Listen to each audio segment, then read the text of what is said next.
For those of you who want to see who's coming in, if you click on the participants box, you'll see a tab on the right side that says attendees, and you can start to see the attendees come in. You get a total number there and so on and so forth. So it's a nice thing. People are coming in right now, so we're just gonna wait a couple of minutes, and then we'll take over from there. And Peter, we're able to share our screen during our time, correct? Yeah, we'll make sure you're a host and you have the ability to show your screen. Not a problem at all. Great, thanks. Those on the panel that have the wrong name, if you just click on the, hey, there we go, Cliff. Cliff. Hello, Cliff. Hey, Cliff. Nice reception at 5 o'clock. Thank you. Nice to see you, Cliff. How are you? Like everybody else. A little crazy right now. I always appreciated your honesty, Cliff. Cliff, you know how to change your name? Right? Yeah, I'm pulling it up now. Good, Okay, great. All right, we'll just give it another minute or so as people come popping in. It is 1 after 5. It looks like we have about 15 people in the attendees box, and we want to welcome them and thank you all for being here. If you don't know where you are at the Nassau BOCES Diversity Fair Workshop Evening. Well, thank you again for attending. We're going to get going in just a minute. On the screen right now, you see our panelists, Dr. Maureen Berman, Dr. Mara Bollettieri, Mr. Cliff Odell, and Mrs. Mary Guerrero. They're going to be doing some presentations tonight for us. Also on the screen is Angela Marshall, who is by far the Zoom guru. And I know she hates to hear that, but she is wonderful at this and she's assisting us. So I want to thank her as well. Anybody new that just popped in on the panel, if you would just change your name to, of course, your name. Very appreciative. And we are going to get started. It looks like we have about 17 people in the gallery right now. We want to welcome them again to the Nassau BOCES Diversity Fair Workshop. Tonight, we're going to be talking about resumes, interviews, leadership, and certifications, all sorts of different things in tonight's workshops. And there'll be about a 20-minute presentation for all. And we'll ask some questions and the next presenter will go and so on. And now, those of you out there in the gallery, if you're watching, there is a Q&A button at the bottom of your screen, I believe. And if you click on that Q&A, you can always ask questions in that box. Okay, and we will be receiving and answering questions as the evening goes on. At the end of our 4 workshops, our 4 presentations, we do have a panel discussion. We will have a couple of more administrators come popping in a little later to sit on that panel. We want to thank Dr. Sturz from Valley Stream, who says he's going to be joining us as well. So, okay. First up this evening is going to be Dr. Mara Bollettieri. Mara, am I saying that right? Bollettieri? That's the very Italian way of saying it. Okay. So it is the appropriate way. Bollettieri makes it a little easier, but that is the appropriate way of saying it, Dr. Nicolino. Thank you. Well, being of Italian descent, I thank you for the compliment. Okay, so let's move on here. We're going to be talking resumes. So Mara, you're up. Take it away. All right. So I'm going to make this a bit participatory. So to do that, I am a talker. So I am going to talk about this. I am not a Zoom guru. So I went back and forth about having a presentation, but due to the limited amount of time, I'm going to make this a discussion. I opened up my Q&A. Is that the right way to do it? If I want them to kind of participate at any point, I'll have the Q&A open. Okay. So we're going to talk about resumes, the importance of resume. That's the first impression of you, the resume. So you really have to think about that. Before anyone lays eyes on you, they're going to look at that resume. I'm Dr. Mara Bollettieri. I have 20 years of personnel experience I've been blessed to work in 3 wonderful districts, starting in Harborfields. I went on to 3 Village, which was very large, and now I am in Belmore Merrick Central High School District. So I've looked at a lot of resumes in my 20 years in personnel, and I've seen a lot of different things. And I am saying to you that you're going to be teachers, you're going to be educators, you're going to teach our future. So we are tough on you.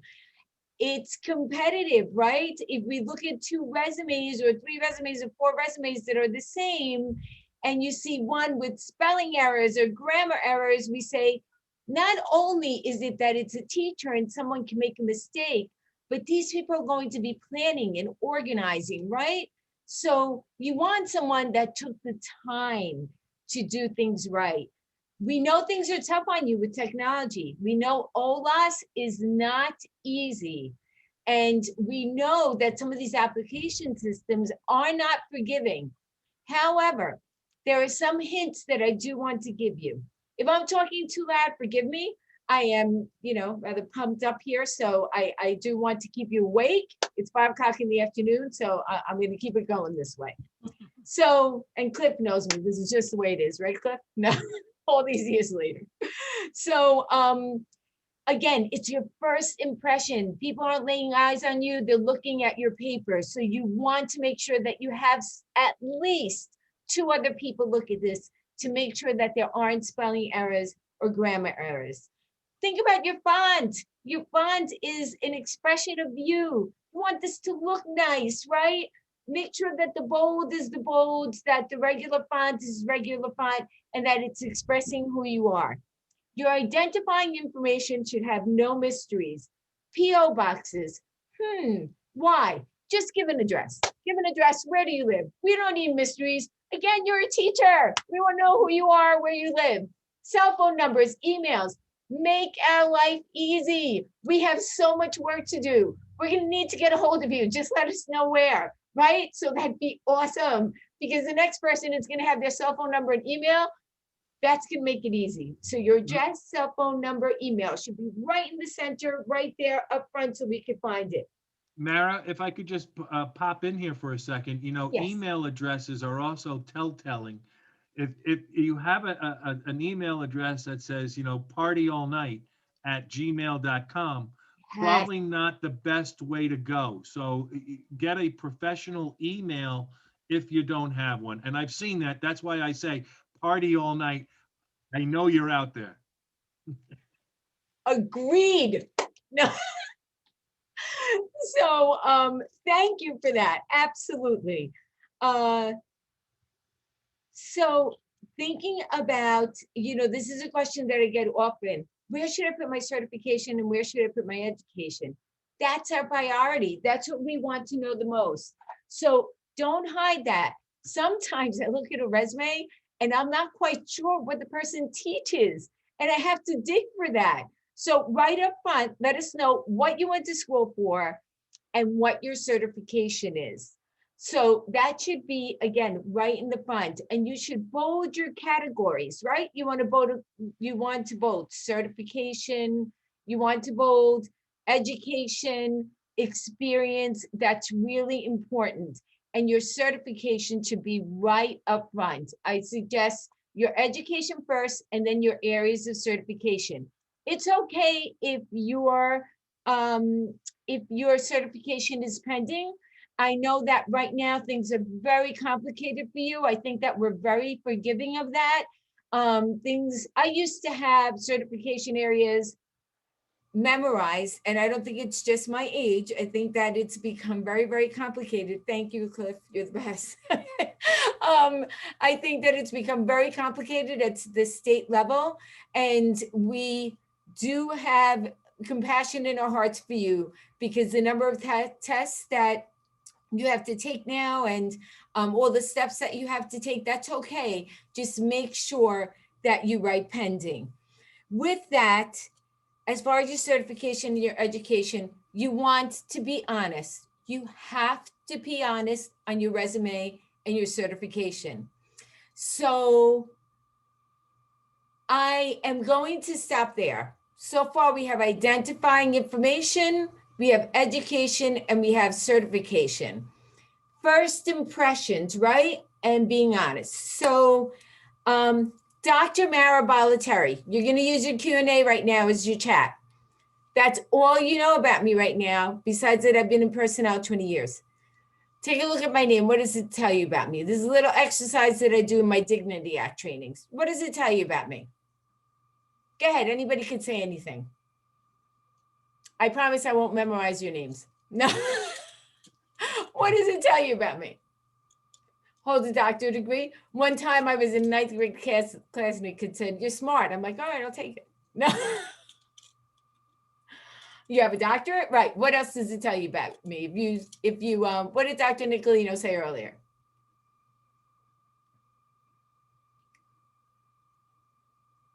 He pronounced my Professionals. name. So what could it tell you about my background? Italian? What else would tell you I might be Italian? Some are answering in the chat, by the way, so I'm monitoring Oh, both I right can't now. see If the you chat. use the Okay. Q&A, everyone, Let me we can see all the have it in chat. the same Okay, you're a spot. doctor, advanced level of education. You may be of Italian descent. My husband might be Italian. So if you say I'm Italian descent, I'm not going to take too much time. So you could say, I used to have dark hair. It's a little highlighted now, but I used to have dark hair, dark eyes, right? Dark skin. And again, the kids will usually say, I talk with my hands, right? Adults will say that too. So if I was to present my name to you as Mara Perez, right? You might say a lot of those same things. You might say dark hair, dark eyes, right? Now you might say, not everyone would say, but volume. My gender, if people are familiar with Mara. So what's interesting is that Mara Perez is actually, that was my given name. And my background is I am Cuban American. And Balateri is my married name, but that is an exercise I do a perception. So when it comes across, when somebody sees Dr. Mara Balateri and I get a resume that says proficient in Spanish, I'm going to test out your Spanish. And when you have no Spanish at all, that's going to be really embarrassing in the interview, right? So you have to be honest on your resume, okay? So following your certification education, you're going to give your teaching experience, whether it's student teaching or any related experience. If you had a leave replacement right after your student in teaching, your student teaching, whatever experience you have most recently. If you're a paraprofessional, you definitely want to give your paraprofessional experience, then your student teaching experience, whatever experience you have with students. Then any other experience, honors, hobbies, whatever tells about you. But I would really focus in on that educational experience with kids. And then again, whatever it tells about you. So again, I knew this time was going to go quickly.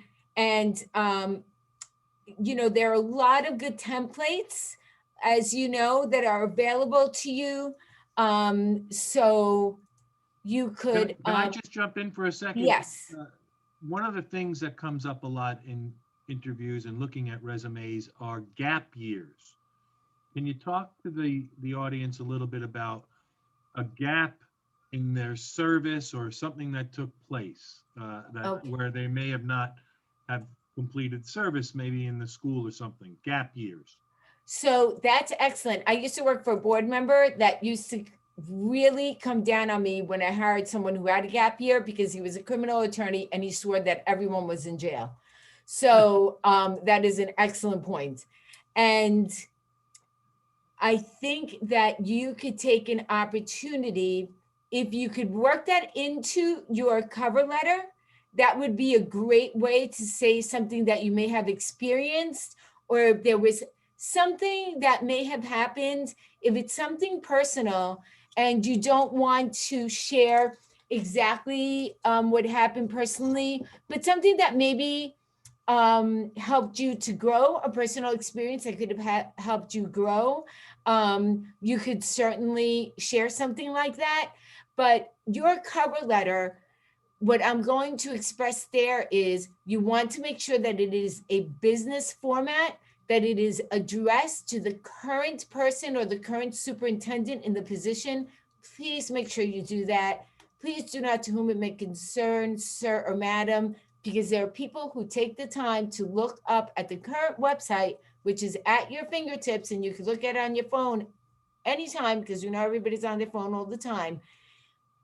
Make sure that it's addressed to the current superintendent or person in the personnel position, and take that letter, take the opportunity to address something like that. I think that that's a great opportunity to do it. I want to answer something that's really important. Juliet is asking a great question. How can I phrase it? I don't speak Spanish on my resume. It has been assumed that I'm fluent based upon my last name, which it should not be, but that is a great, Fantastic question. yes, that's a great question. So I think that, you know, when you have the opportunity to talk about your last name, you could talk about, you know, if you talk about your family and talk about, you know, people have talked about their background, and, you know, I grew up and my father was Mexican American. I did not learn the language. I know about my heritage, or, you know, I mean, it's really not something that should be asked, but that's a difficult position. And you could simply say, I do not speak the language. But those are the kinds of things, perceptions and assumptions that are made. One of the ways she may be able to combat that is, and it sounds like Juliet doesn't want to be asked the question based on her last name. If she simply wrote on her resume, you know, languages spoken, maybe towards the bottom where, you know, you put interests and things like that. And Sometimes she that's could write English, right? just write English. Yeah, definitely. Just a And you thought. could just write English. That might be a way to do it. Yeah. Yeah. Mara, last question for you. Fancy paper. Do resumes need to be on fancy cover letter, you know, stronger stock type of paper? So we usually get things electronically now, but Right. I personally think that if you are going to deliver something, I think it should be your best. And I think that if you're going to show your best, I do believe it should be on nice stock paper. So that's a very personal decision. But I think that's second to the importance of it being grammatically correct, of it being business form, and of it showing and speaking to who you are. To the And that cover professionalism. letter should somehow express your enthusiasm of being an educator, and it should bring out more of who you are, because your resume is just an outline of your historical, professional, and personal self. So remember that that cover letter is the opportunity for you to, again, show your enthusiasm and your passion for education and what led you there. Great thoughts right there. There is a question out there about a professional writer and whether it's worth the cost. And I think that's more of a personal preference. And maybe the panel agrees. I mean, if you've got the money, you know, and you want to spend that kind of money, they're expensive. There was a woman, there was just an article about a woman who was a lawyer who did resume writing on the side and made so much money at that she now quit her job as the lawyer and does resume writing full time, and she charges $1,500 an hour. I think you want to make sure that it's yours. I think you're capable of writing your own resume, and it's a good exercise for yourself to be reflective of yourself. So, especially being an educator, I think you're capable of doing it for yourself. However, I do think that it's important for someone else to review it. Yeah. And how long is too long for a resume? You know, the myth that it cannot be longer than 1 page, it could definitely be 2 pages. It should not be longer than 2 pages if you're someone that's experienced. You know, I guess for administrative positions, it could be 2 pages, but 1 page, if it goes a little bit over 1 page, if you have coached, if you have done that leave replacement, it could go over a little bit more than one page. You don't have to worry about that. Especially, let's say you have a para, you've been a para, you've done leave replacement, you completed your student teaching. It's okay for it to go over one page. Sure, sure. Excellent job. So the takeaways there, have your information right up front, bold the things that you want to stand out. Good information such as email and your telephone number and address, real address up at the top. Give us your certifications on there. Make sure we know about your educational experience. And like you said, Mara, tell the truth on your resume, because you certainly don't want to be in that situation where you're asked a question and you're sort of humming, and so excellent presentation. We appreciate that. Are there any last questions before we move on? I see something that just came up on the chat side. Resumes are an art form. I've run mine past several top admins and soups, and feedback is based on their personal preference. That's true. For an example, I've said, one said have an objective, one says never have an objective. We know you want a job, etc. Any preferences? And you know what? I think we might get 4 or 5 different answers from our panelists here. So I think, like you said, it is a personal preference, and how you want to explain that. Anyone want to chime in? I thought so. It's a personal preference. Okay. Any others questions we missed? Rob asks, one last question here. Rob asks, how do you get your resume noticed out of 200 plus applicants? Tough question. So I don't think there are 200 plus applicants anymore. I will tell you that. I think that you have more opportunity than that. So I think because there are so few applicants, if you do a good job and you really take the time to make sure that the verbiage is correct, that if it's past tense, it's all past tense, that it is a clean copy, and that you do the things that I said, that you are identifiable, that your certification's complete, your education is there, and you have your experience, you're going to stand out. Because there are people who don't take the time, who didn't complete the certification requirements, who have, dear sir, madam, have someone from 10 years ago on the top, have that PO box, and are just going to be set aside. So the 2 or 3 that are, acceptable, you're going to be one of those 2 or 3, and that really narrows our pool. So the pools are much smaller than they had been at one time. Very true. Very true. Okay. Want to thank Dr. Bollettieri for all of her help today. That was wonderful.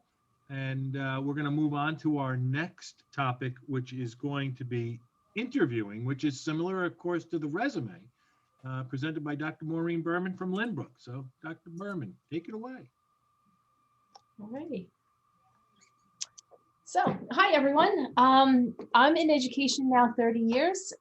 This is my 30th year, and 22 years I've been an administrator. So I've been in HR for about 8 years, and prior to that, I was a building administrator. So looking through resumes, running interviews, it's a lot of what I do. So I'm happy to share this information with you today. So I put together a PowerPoint to kind of help navigate you through some of this process and kind of keep us focused. So the first thing is, you may get a phone call. Hello, you've been selected as a potential candidate for a position in the Lynbrook School District.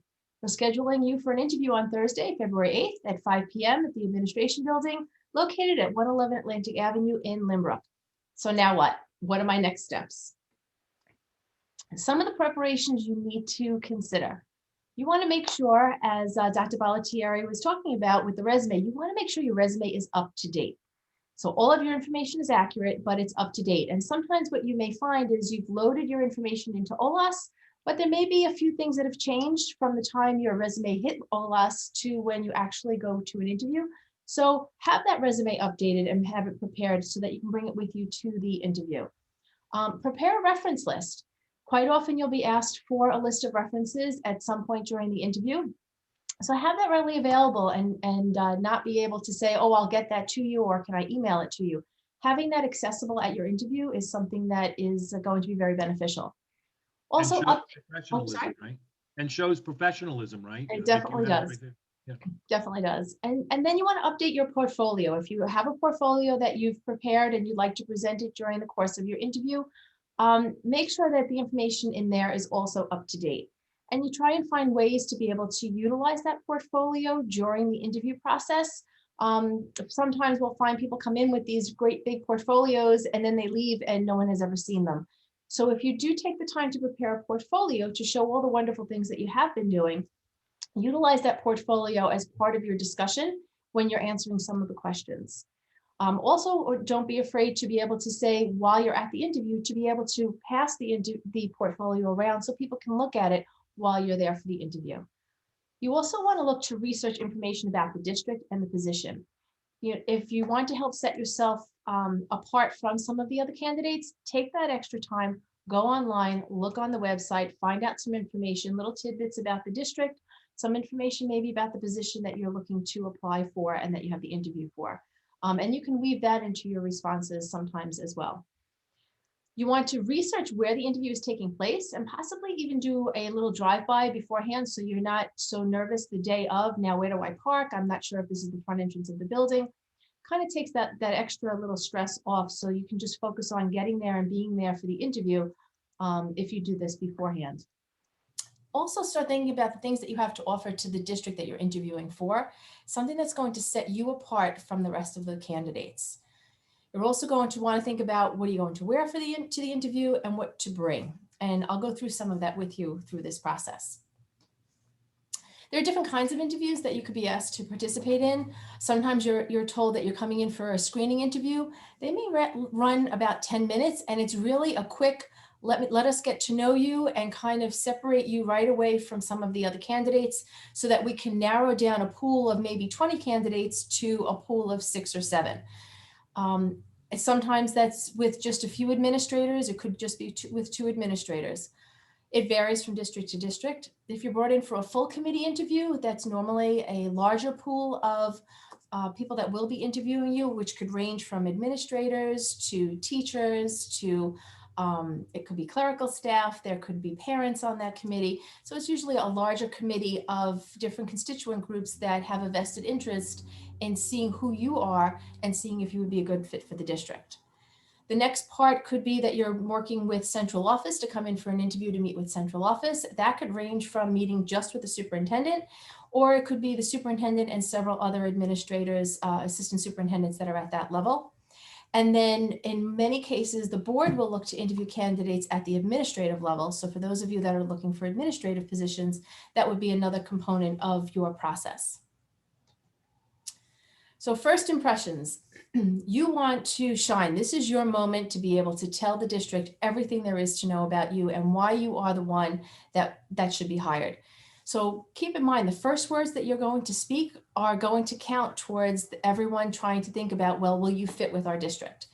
Walk in, be confident, show your confidence, walk in with great posture. When we go back to handshaking, if we ever do, give a firm handshake. And make eye contact with the people that are going to be in the room with you for the interview. That's a real important one, Dr. Berman, if I can just jump in. Sure. The eye contact thing, you want to make a strong presence and make eye contact with those people when you're answering those questions. Absolutely. And actually with keeping eye contact too, I know sometimes people wonder if one person on the committee has asked the question, who do I look at? You want to maintain some contact with the person that's asked the question, but linger around the table also so that you can begin to interact and share that information. It's not just a one-to-one conversation. There are others around the table, so it's good to be able to keep in that eye contact with the main person, but then also go around to others that are sitting at that table as well. Dress for success. Didn't think this was something that would have to be included, but unfortunately, not everyone realizes how they should be dressing for an interview. It doesn't mean that you're coming in dressed in a suit, but you want to be neatly dressed. So take the time to think about what it is that you're going to wear for an interview. Your clothes should be ironed and neatly pressed. they should fit you appropriately. They shouldn't, the clothes shouldn't be oversized for you or shirt tails hanging out and things along that line. You want to put your best foot forward right from the beginning. Also minimize some of the extra things that you might typically look to wear. You want to keep your style very simple. Shoes, keeping them shined. Believe it or not, there are people that come in and their shoes look literally that they've been dragged through the mud, and it just gives a whole different illusion to who you are. And that you just want your whole package to be you presenting the best you that you are. Minimize perfume and cologne. So you want to be able to come into a room, and we want to be able to remember you for who you are and what you're about, and not remember you by your cologne or perfume. Pay attention to the details. A perfect example for that is if someone comes in with their nails polished, they shouldn't all be chipped. They should be neatly manicured. So just some simple things to think about prior to even having the conversation with those that are going to be at the table with you for the interview. You want to be prepared, so you can consider bringing a briefcase or a portfolio, something along that line. You might want to bring a notepad with you, something to write on. There may be certain pieces of information that you gather during the interview that you want to be able to refer to later on. You may have certain comments you want to make sure you include during your interview, so you may have those jotted down as well. Extra resumes, especially if you've updated your resume since having it sent out to OLAS or having it mailed in. So make sure you have extra copies available to you. And the references that I spoke about earlier, you want to have those sheets available as well, so you can just pull it right out if you're asked for references. Sometimes we'll ask for a letter of recommendation as well. So if you have anything like that available to you, that's important to have with you at that time too.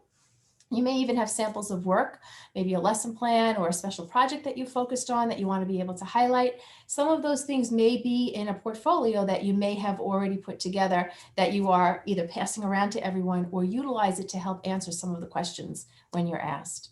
And you might want to consider having a bottle of water with you. You don't realize how dry your mouth can become when you're sitting there answering all of those questions.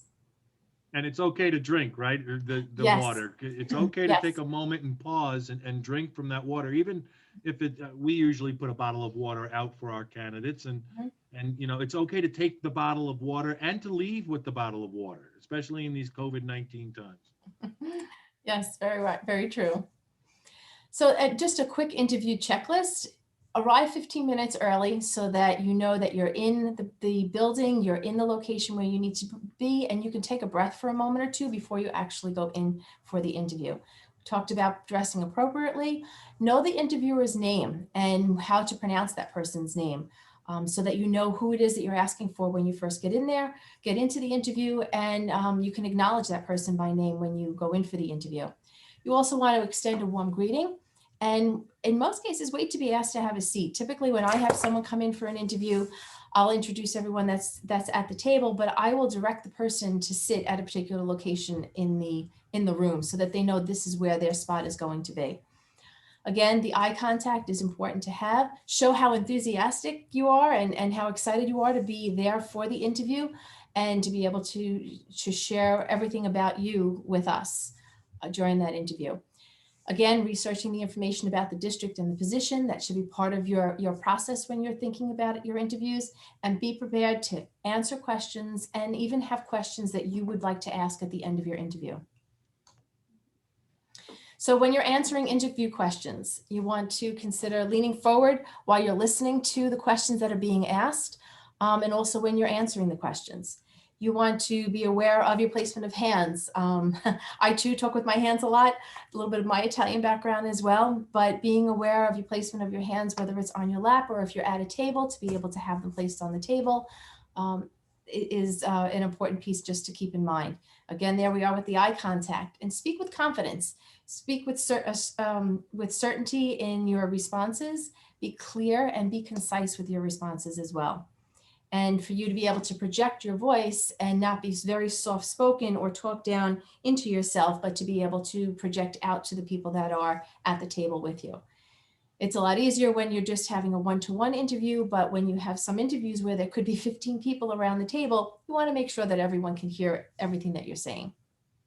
If I can also, again, piggyback on that, choosing your words carefully when you're in that interview, you want to make, you probably can run through a couple of questions on your own prior to the interview and have, somewhat of an idea as to what language and what words and what verbiage you want to use when answering those questions. You want to choose your words precisely so you are answering with thoughtfulness and making sure that your audience really like you said, gets to understand the person you are.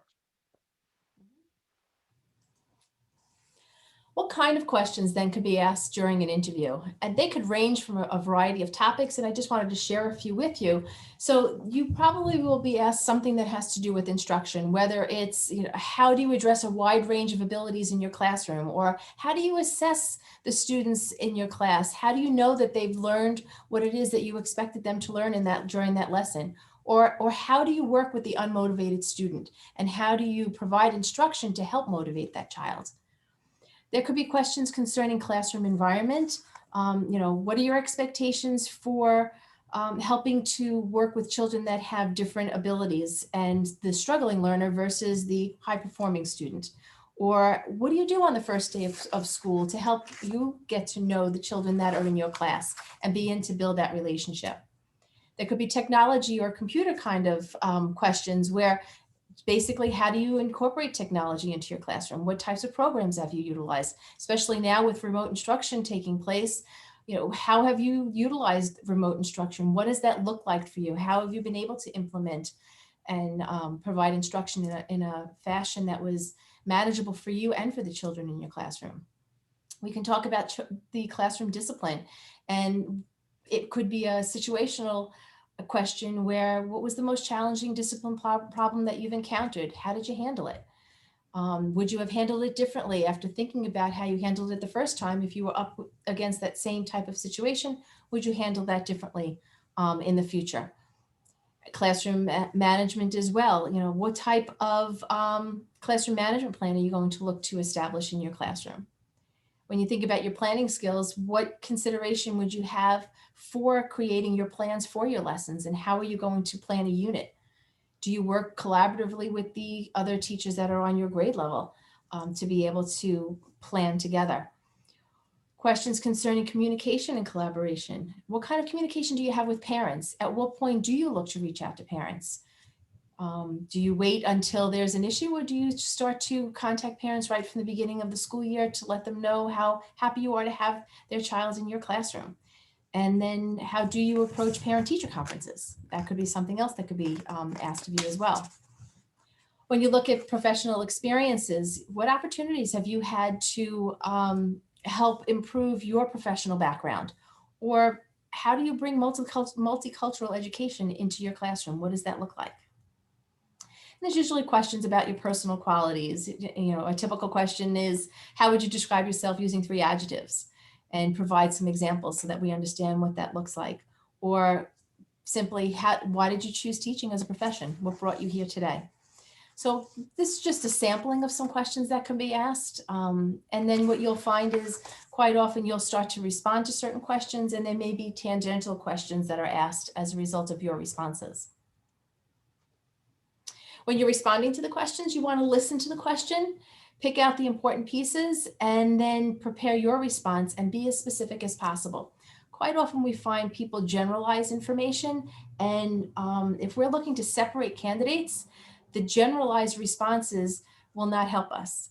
By you being specific, providing examples to support your answers, helps us get a better understanding of who you are, as opposed to kind of giving us just some textbook responses. So when Dr. Nicolino was talking before about practicing some answers to questions, thinking about questions, think about examples for some of the topics that I shared with you earlier, to be able to have those in your bag of tricks, so to speak, to be able to pull out and utilize. So be specific and be positive when you're sharing those responses, and focus on the strengths that you have, highlight your abilities. Remember, this is about you and who you are, and you're selling yourself to us initially. At the end of the interview, then there's the opportunity for you to interview us. You should prepare a question, even if it's one question to ask. It could be something that helps clarify information about the position. It could be something that you researched online about the district and you have an additional question about.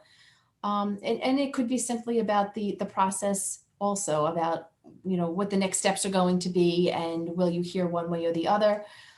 Those are some things that you can consider as well. But it is good to have a question in your mind that you'd like to ask us that will help you make sure that we're the right district for you as well. Then at the conclusion, at the end of your interview, you want to thank the committee for their time. Let them know that you are interested and why you're interested in coming to the district, what it was that brought you to us that day. And then maybe there's one last thing you want to highlight about a strength of yours that's going to help set you apart from the other candidates. And then again, if you'd like to ask about what the next step is in the process, at that time you would be able to ask that question. Typically at the end of interviews though, just a point of reference is that most people do not ask questions at that time about health packages or what the salary is going to be or anything along those lines. Another good question to ask would be professional development and what opportunities are available to you as a new teacher coming into the district. If they provide a mentorship program and what that looks like. After the interview is completed and you've left, you can consider sending a thank you to the interviewers or to the head person from the interview committee so that it's there for everyone who participated in the process. And then in that thank you note, you might just want to highlight something that separated you again from the other candidates in your mind. Or if there was something that came through the interview that you wanted to make sure you drew attention to, that's your opportunity to be able to share that as well. What happens beyond the interview? In Limbrook, we look for writing samples. So the writing sample can be something very general, or it could be specific to the content area that you're going to be teaching. Sometimes we do a content-based activity. For example, if you're looking to be hired for a math position on the secondary level, we may give you a variety of math questions for the specific courses that you would be teaching. We would be looking for a demonstration lesson. So we would invite you back in to be able to show us you're putting your best foot forward, how you've planned a lesson, provide us with the lesson plan, implement the lesson. We would tell you about the class and the children that are there and what topic we'd like you to focus on. And then we have you do a written reflection after the lesson to talk about the lesson itself, if there's something that you thought needed to change or how you knew that the children achieved or met with success with the goal of that lesson for that day. We might, depending on the position, look to do a site visit at your current location of employment, and we look for reference checks as well. So that kind of brings, I think, full circle of the interview from the beginning to end. And I would wish everyone good luck. And if anyone has questions, this is my contact information. I'll also put it in the chat. So if anyone wants to reach out as well, you're welcome to. So again, if you have any questions, our audience, please use that Q&A button and ask your questions in the Q&A box. There were some excellent points there during the whole interview process, and I appreciate Dr. Berman's time. May I add something really important? A very important point that Dr. Berman stated that I would like to add to. Go ahead, drive it home. Oh, so Dr. Berman spoke about dress and about that email that she sends that says the next day, what do you do to get prepared when you get that email that you have to be there the next day? I've been hearing more recently with technology, you can get that email, that you can get a virtual interview for that afternoon. Some colleagues are kind of, like I said earlier today, I am not a Zoom guru at all. And this is getting way ahead of me, but some colleagues are moving, ahead very, very quickly. So in the virtual world that we're in, you are balancing these two worlds. And there's some districts that are very comfortable having candidates in, and we're in between those two, depending on the week, right? Depending on what is happening at that moment of the world, whether we're going to Zoom or we're going to have a candidate in. If you have a Zoom interview, you have to be aware of everything she said about dress and your setting. You have to be aware of your setting. Mm-hmm. You can't interview like in bed, in your bedroom. You really have to be aware of your surroundings and of your clothing. If it's not your shoes, it's like everything around you from here up. And shoes are just as important when you're walking through the door. So just wanted to emphasize what my dear colleague had stated. Thank And you. if you don't believe Dr. Bollettieri, you can go on YouTube and probably check out some of the Zoom things that have gone on with people who have made some drastic mistakes of using perhaps the bathroom during a meeting or something of that nature. So let's be smart out there in our virtual world as well. We have a question here.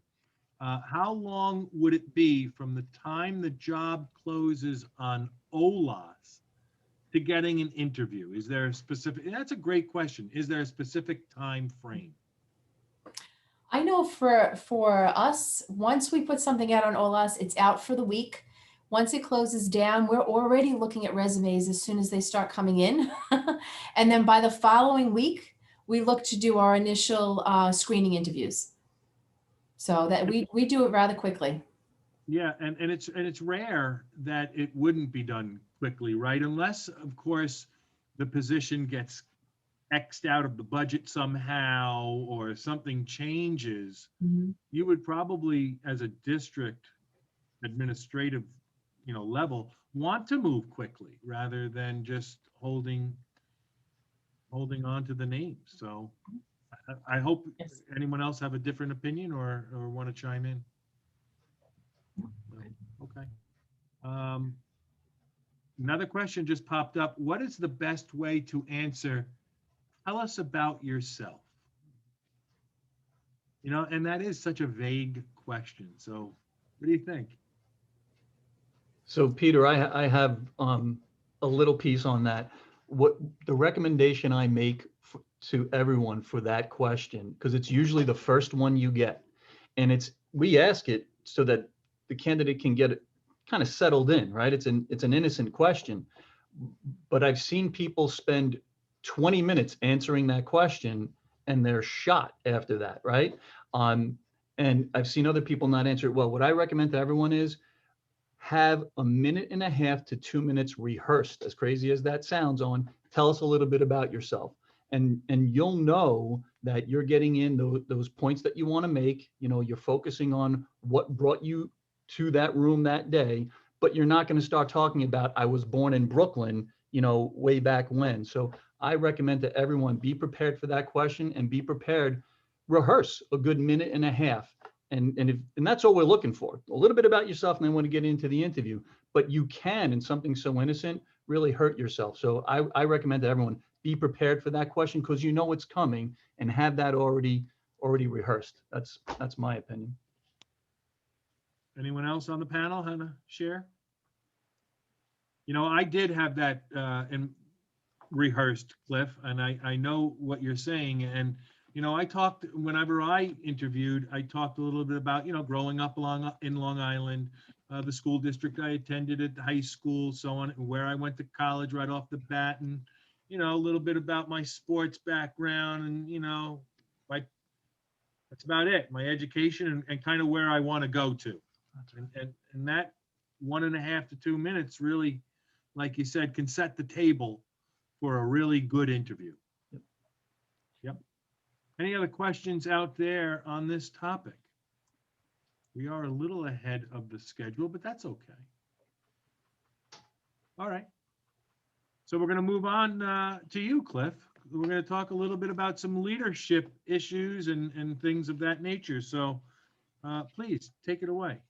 So thank you, Peter. And I just have to say, to have access to Dr. Berman and Dr. Bollettieri, I don't even know if anyone fully understands. They are leaders on Long Island and throughout New York State in personnel administration, and everything they just said is worth $1,500 an hour. I don't know that other person's worth $1,500, but what they just gave you is I didn't say anything because it was spot on. So great choices. Just Thank you. Sold. I'm speaking for myself, Maureen.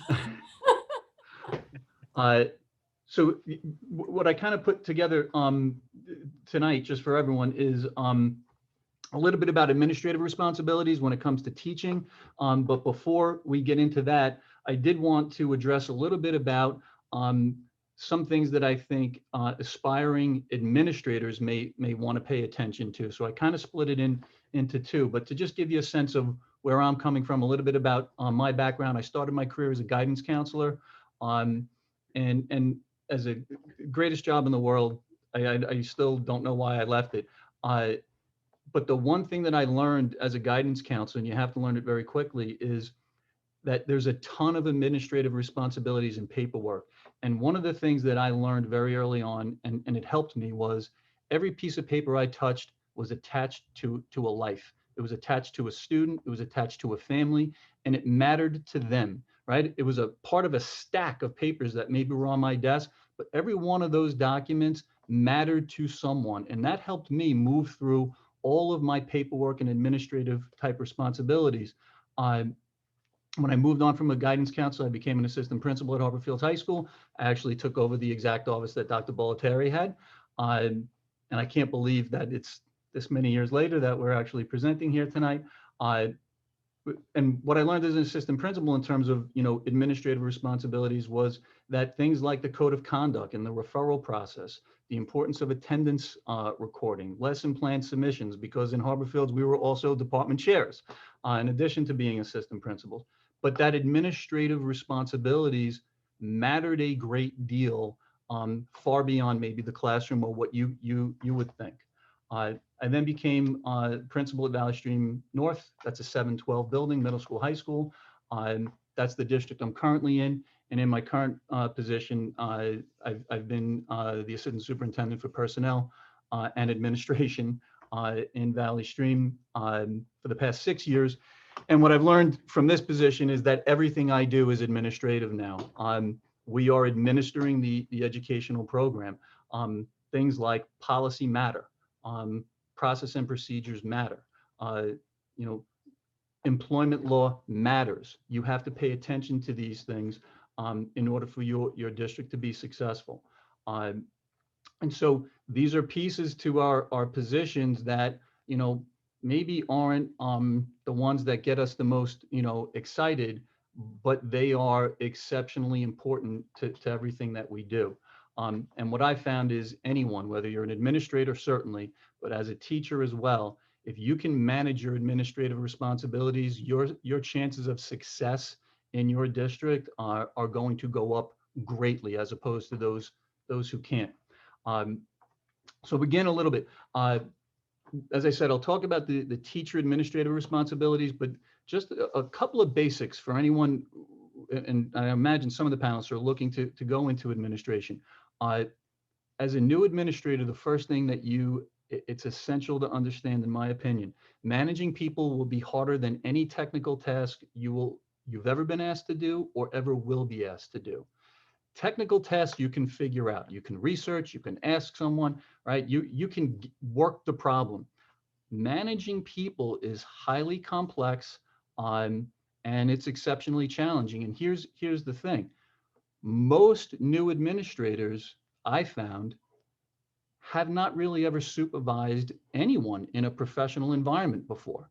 And that's the first thing, that if you're going into an administrative role, you're about to become a department chair or a director, or maybe even you're as an assistant principal, you have to be honest with yourself and really understand, if you've never, and I don't mean, I supervised the staff when I was a lifeguard when I was 18. No, have you managed a professional veteran staff? And what does that mean if you haven't? It doesn't mean you can't be successful. All of us did it. But you have to be honest with yourself that there are things that you don't know, and you have to respect how complex that process is. It's just not a matter of, wave the wand and everybody listens to you. It's just not that easy. So you have to recognize, what your shortcomings are and recognize how complex managing people is. Time management is essential. And that applies to teachers or administrators. But as a new administrator, I've said this to people, you made this choice, right? You made the choice to lead. That choice comes at a sacrifice, both in terms of your professional time and your personal time, right? Professionally, you now have less time to do more, right? Personally, you have to realize, especially these days, you're probably not going to be off nearly as much as you think you are. And even when you are off, you're probably thinking about a lot of things that need to be done, or some of those more complex personnel issues that you had to deal with. You should be giving mental space. You should be carving out time when you come home to reflect upon your day. You should reflect upon the interactions you had with different staff. You should reflect upon the work that you did, and you should think about how maybe could I have done it better, right? If you provide for that reflection, you're probably going to make some really good decisions. If you come home and you don't want to think about it anymore, you're going to come in the next day and you're already going to be behind, and that'll just build upon itself. So understanding that managing people is complex, having time management skills is absolutely essential. And the last thing, striking a balance of high expectations while understanding that you're managing people who sometimes make mistakes or have personal lives that are impacting some things that they're doing. That's very challenging and very complicated. And for example, sometimes they look the same, right? Someone may not have submitted lesson plans because they just didn't want to submit lesson plans, right? Someone else may not have submitted lesson plans because something's going on personally, or they didn't know what the deadline was, or whatever the case is. You can't always address, and I know it's a very simple example, but you can't always address everything that happens exactly the same way. But that's a problem, because your staff are watching what you're doing and they're saying, wait a second, how come it was two different things, right? So what does that mean for you? What I found is you can have a different approach for different things as long as you have the trust and a good solid rapport with your staff. They'll trust that you're making the right decisions if you have a good rapport with them. So how do you build rapport? Daily routines matter. And I'm talking about veterans too, but if you're new to being an administrator, your daily routines matter. People are watching you, right? They're watching you more than they ever have before. You need to be organized, prepared, and positive every day. You need to be on time for everything. You can't ask staff to be on time if you're showing up late with a cup of coffee in your hand. You need to attend everything. Is it important? You shouldn't ask, should I go? No, you're going, right? You're giving up your nights and your weekends. You're going to be present. You have to be available for everyone. You know, you have a staff member who says, you know, can I get 5 minutes? Every now and then you can say I'm a little busy, but if you keep saying that, you're now not accessible. So you have to put down what you're doing, put it aside, and then give the undivided attention. That's something I learned as a guidance counselor as well. All that paperwork, but a kid comes in and needs you, that gets put to the side, and the person standing in front of you gets your attention. So you have to be available for everyone. You have to provide timely feedback, okay? And the big one for me is all phone calls should be responded to on the same day that you get one, right? You shouldn't say, well, let me deal with that tomorrow. Even if you don't have an answer for someone, you should be responding to them. You should be letting them know that you have their message. You want to hear what they have to say. If you have to research a response, that's okay. But they shouldn't be waiting a day or two to get a call back or a response in terms of an email from you. So you have to provide timely feedback. You also have to be thoughtful in how you approach your staff. And by thoughtful, I mean what I was just talking about, that you have to give the mental time to a thoughtful decision-making process. That does not mean that you give away the store, right? That doesn't mean, well, all right, I'm just going to give everybody what they want. Your staff aren't interested in that. They want you to be a leader, but they want you to be a thoughtful leader. So you can't come in and just say, everything's going to be the way I want it to be. You have to be thoughtful in your approach and understand that you're working with people who have their own opinions and thoughts and histories. So building your rapport with your staff is essential. You do those things, right? You're organized, prepared, positive, you're on time, you're attending everything, you're providing feedback, all of those things. That's how you build rapport, especially when they don't know you, if you're new to a district. Those daily routines people will watch, and that's how you build rapport. Hey, Cliff, if I can jump in there, it sounds like you're saying be present. Be present at your job, be present at what you're doing, be present at what you reflect on.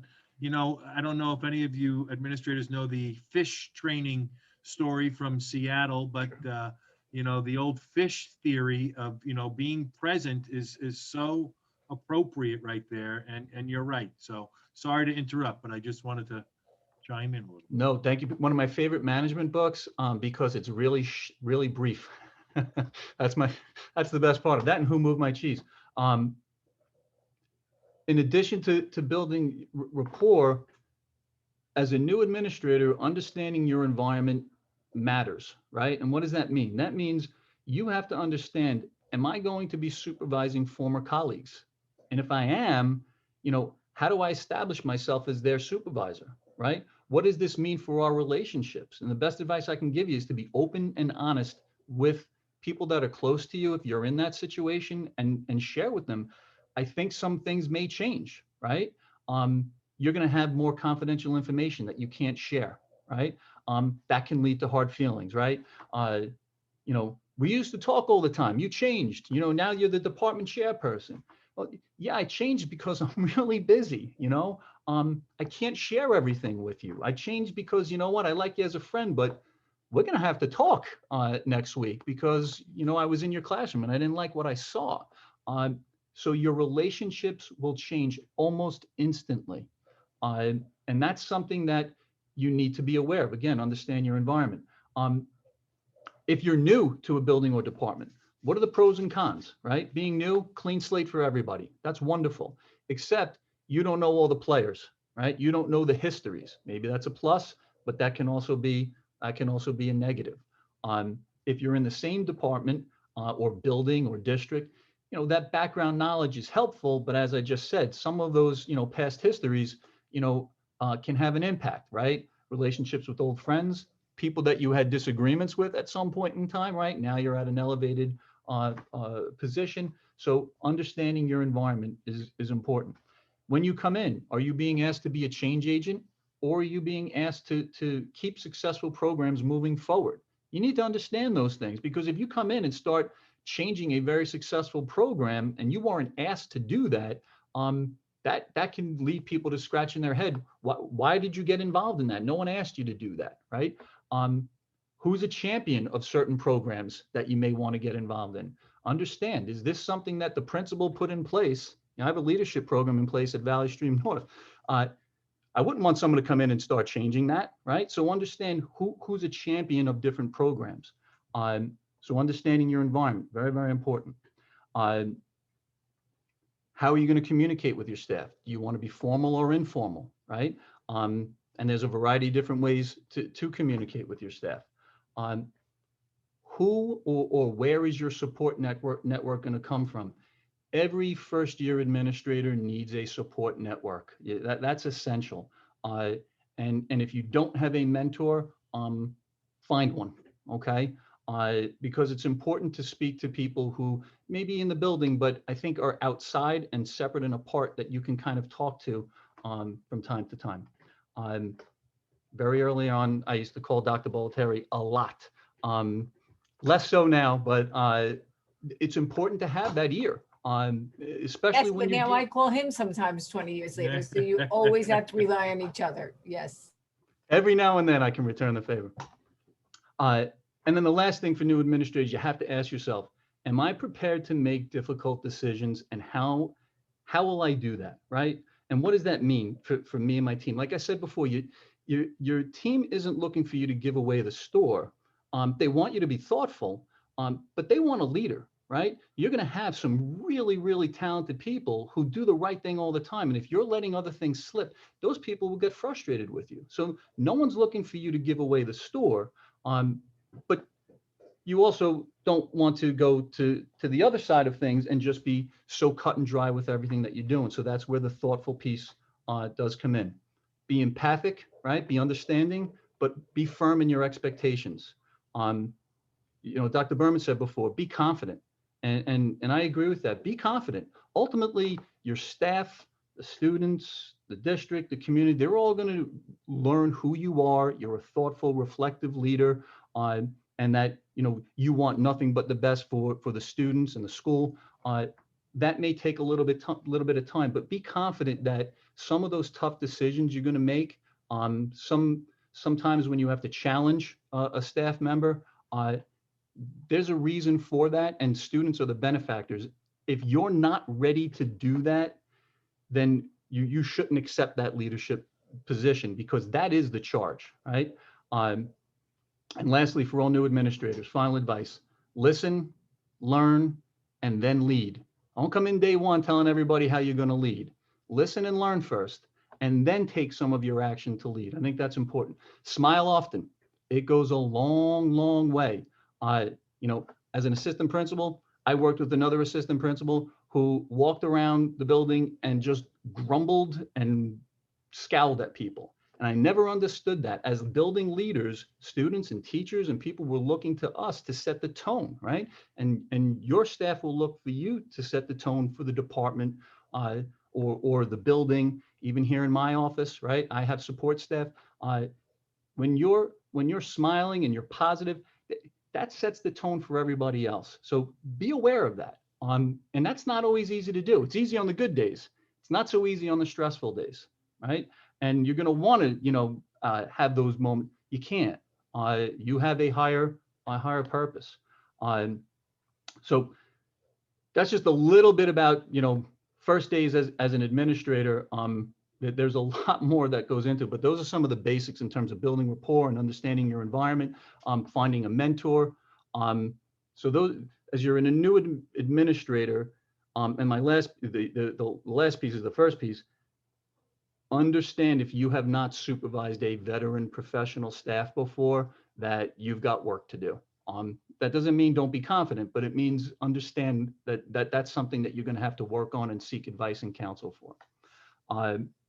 Cliff, can moving I in- just piggyback on that for a second? Yeah. How would you suggest some of our potential administrators out there go about trying to get that experience? That supervisory experience is tough to get, and when you're doing your internship as an administrator, yes, you'll have maybe a small opportunity to do some of that, and if you've never really given an evaluation or an observation to, like you said, a senior teacher, it could be quite dicey. So how could you go about getting some experience for that?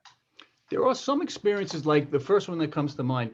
If you can be a student activities director, I think that's a great entryway into planning, organizing, communicating, and providing some evaluation for staff and being seen in a bit of an elevated status. Maybe your building has an athletic director position, not all are district level.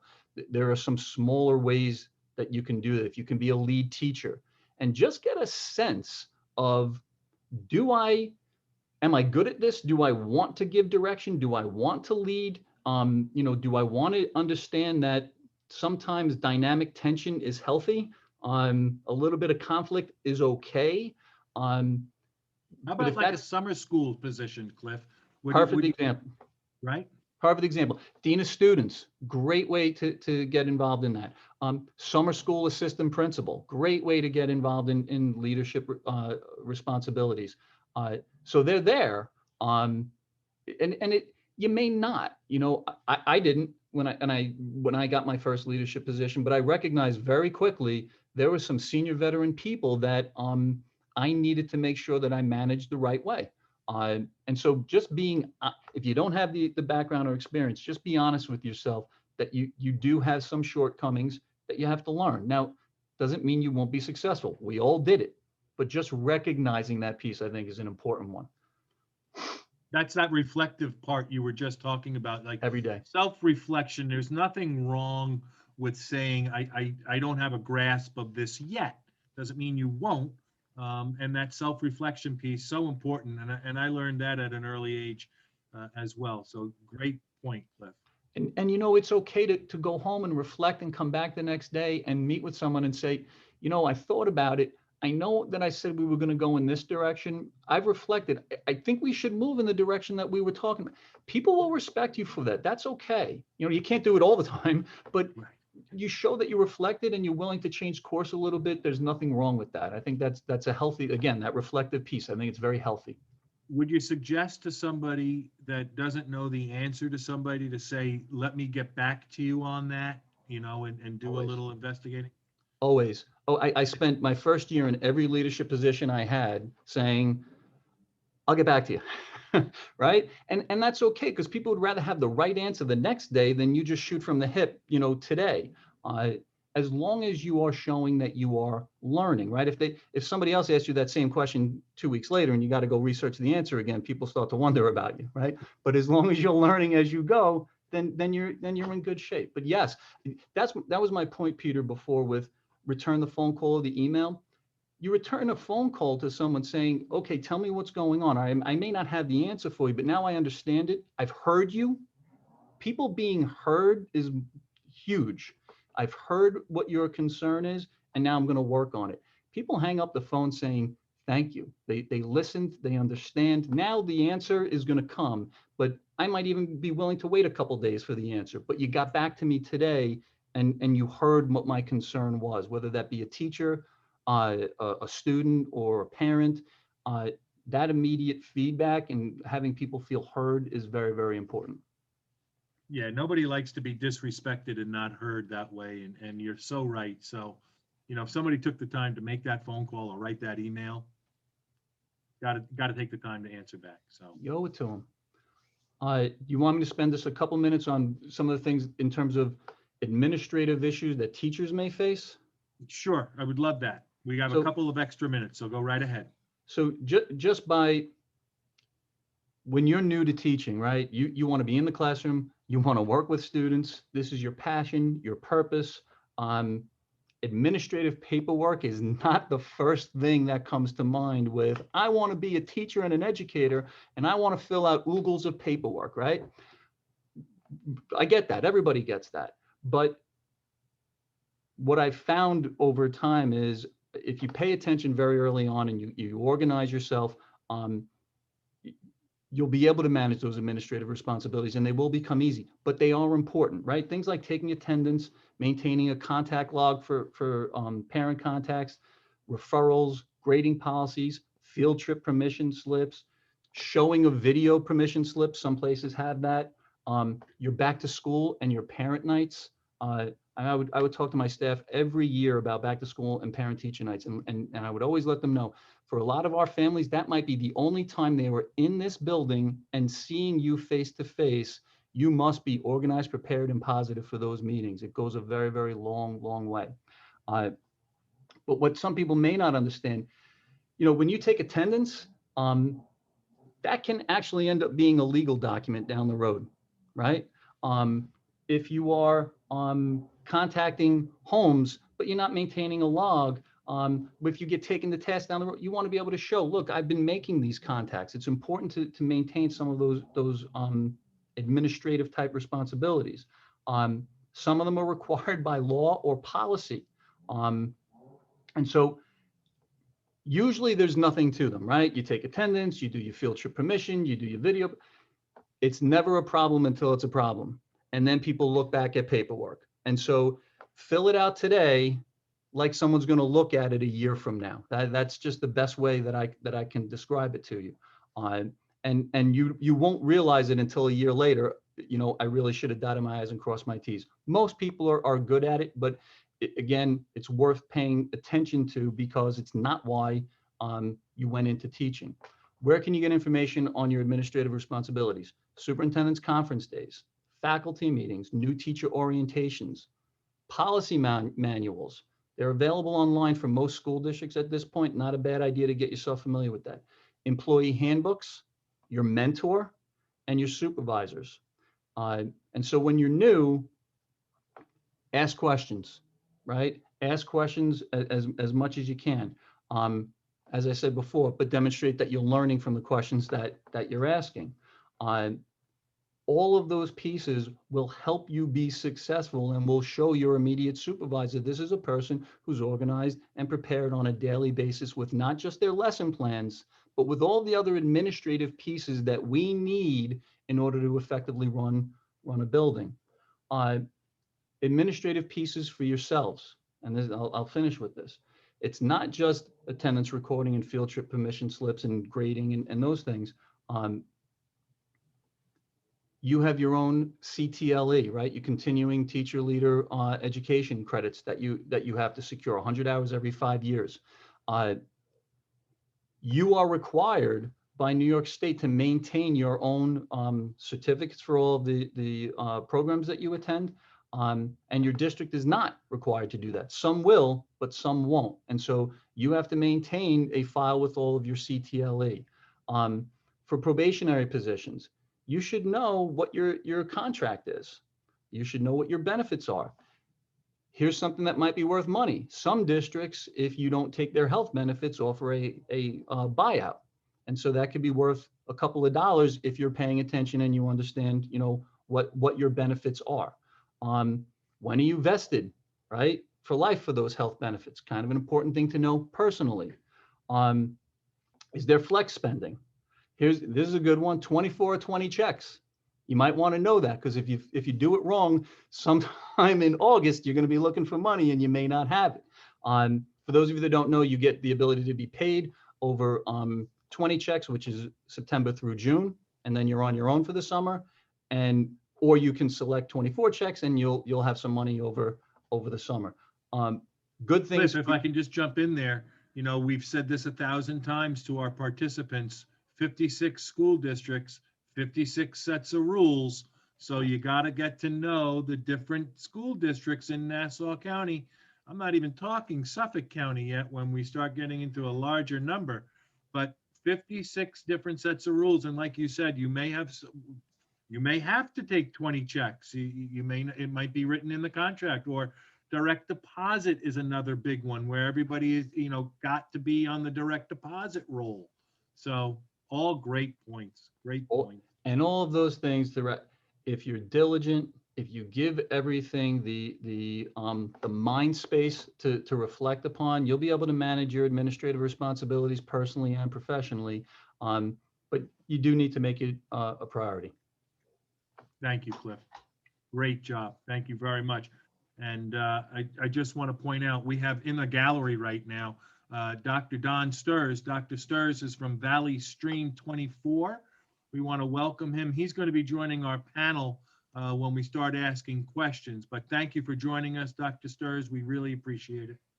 Oh, I'm glad I dropped in. I got a lot of great tidbits from Cliff, so thank you. Cliff is a wealth of information. He really is. So fantastic. Okay, so we're going to move on. And last presenter, but certainly not least, is Mary Guerrero. Mary is our regional certification officer here at Nassau BOCES. And many of our school districts subscribe to that service where they, get some advice and help and of course the rules and laws of certification. And so Mary has been on top of the latest stuff, and I asked her to kind of just talk to us a little bit about the process and teach and so on and so forth. So Mary, the floor is yours. Hi, everybody. Great to be here. A favorite subject, right, my colleagues? My role here at BOCES, I support not only the applicants and teachers in Nassau who either live or work in Nassau County, but also the administrators of the 56 districts on Nassau County with any questions they may have, struggles and things. It's a complicated, tedious process, but we will all have to pull through it because it's a necessity. We all need certified teachers. So I just have a little bit of an outline here I'd like to share, if I could find it. Like Mara, I am not an expert on these Zoom calls. Yeah, but you had an excellent teacher. That's right. That's right. I'm on the wrong slide here. Hold on one second. Doing great. There you go. Yeah, here we go. Okay. So I like to start out, just giving you an overview. I put this page here. You may not be able to see it very clearly, but when you create a Teach account, first of all, on this page, if you ever any information that you need, there's a bar across the page that has topics A to Z, and you could search any kind of questions about certification here. There's a wealth of information. Sometimes too much information that needs a little deciphering, but everything is here. The first step is to create an account. Mary, if I could just piggyback on that for a minute. The Teach website comes out of the Office of Teaching Initiatives. So if anybody doesn't know that, that's where you would go, of course, to find more information about the Teach website. But Office of Teaching Initiatives is where that all comes out of. Sorry to interrupt, Mary. That's okay.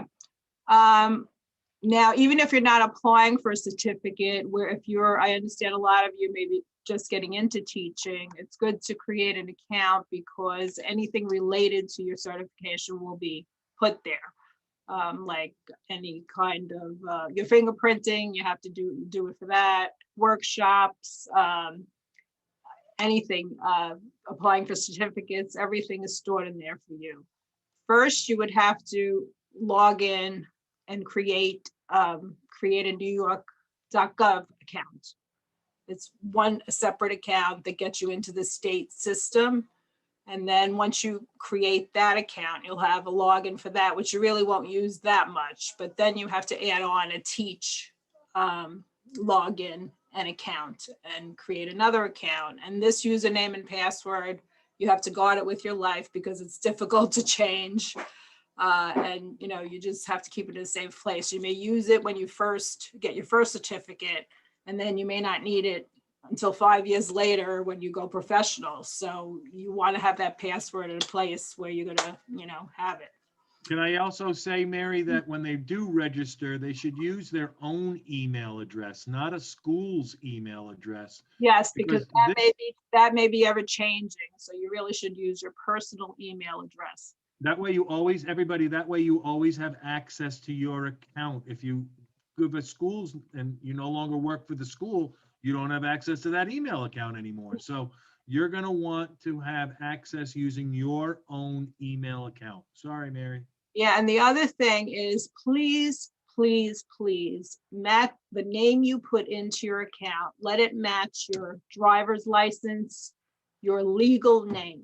If you have two names, one on your passport, one on your driver's license, that shouldn't be. Everything should match. So be careful, like even a period, in the wrong place. Somebody put a period after they have an O with a hyphen name and they put an extra space in there.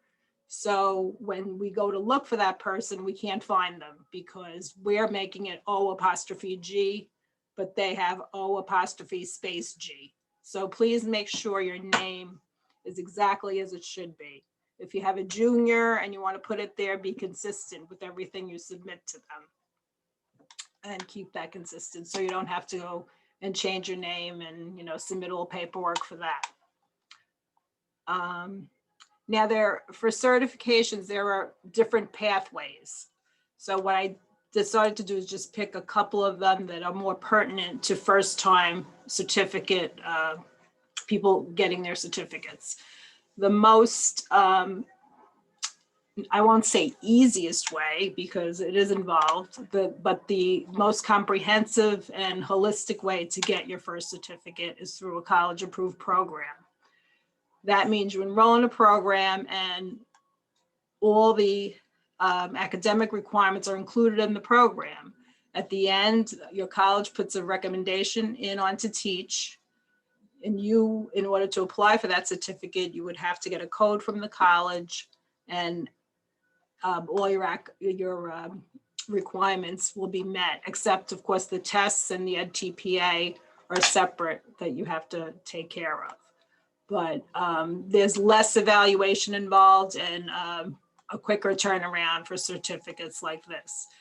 But if you go through the individual evaluation pathway, they're going to evaluate every single academic course that you have. And it takes longer. The courses are, if you select the courses on your own or you're not going through a program, you may pick the wrong course. So it's important to get advice, and make sure that the courses you do sign up for, if you're doing it individually, will meet the requirements of that certification. Okay. So once, I'm imagining most of you, are going through a college approved program, that are in this audience today, but, we could talk about that. Once you know which pathway to choose, you can log in to your, with your new, login and apply for the certificate. If you are going through a college approved program, you can't apply obviously until you have your your program number from your college.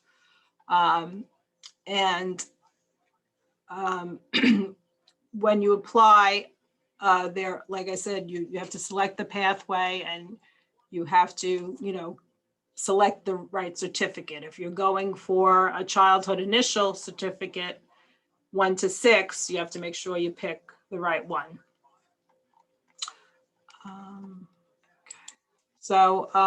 There are new provisions that the state has put into place this year because of COVID-19 to make it easier for the new people to get certified because the test sites have been closed. They're starting to reopen more and more, but they've created the emergency COVID certificate, which will cover give you an extra year to complete the tests. And those that are the people that are eligible for that are people through the college approved program, through individual evaluation. Anybody who's applying for a certificate during 2020 and 21 will be eligible for this.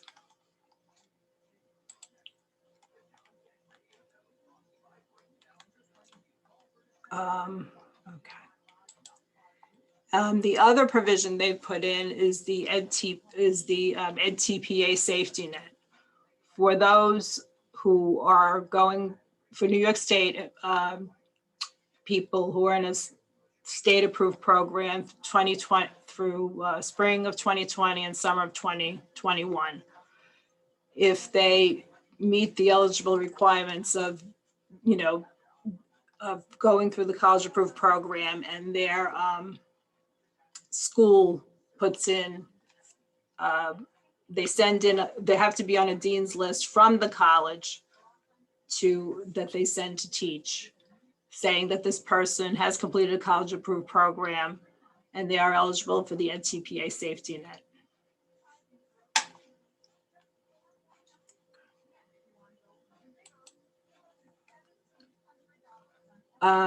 With the safety net, they instead of taking the EdTPA, you can take the ATSW, and that will be in place of the EdTPA. And with the COVID certificate, that will give you a year. They will give you a year to take that test.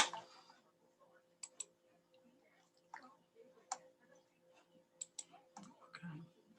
And with the programs, I'm losing my train of thought here.